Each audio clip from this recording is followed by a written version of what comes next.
Murod aka, ko'p tadbirkorlar ish bilan band, lekin o'ziga masalan buxgalterskiy finansoviy maksimalniy отдел tashkillashtirishga pul qizg'anadi. Bir tomon bilan to'g'ri, katta pul ham ketib qoladi. Masalan, hozir zo'r buxgalter olaman desangiz, 25 million deydilar-da, kamida-da.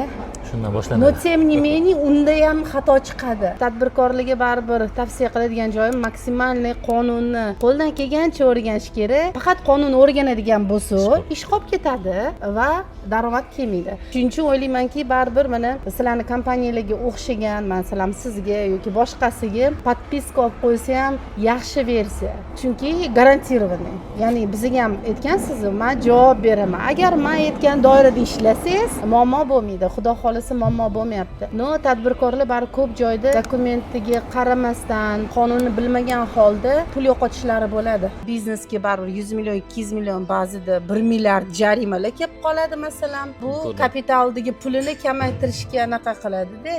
Katta pulni olib qo'yadi-da masalan. Shuning uchun tadbirkorlarga maslahatim, конечно, maksimal qonun doirasida bugungi kunda ishlash kerak, chunki qonun doirasida ishlasang, yana senga ziloniy eshiklar ochiq, bemalol yura olasan. Shunga tadbirkorlar talpinsa yaxshi bo'ladi. Maslahatimiz.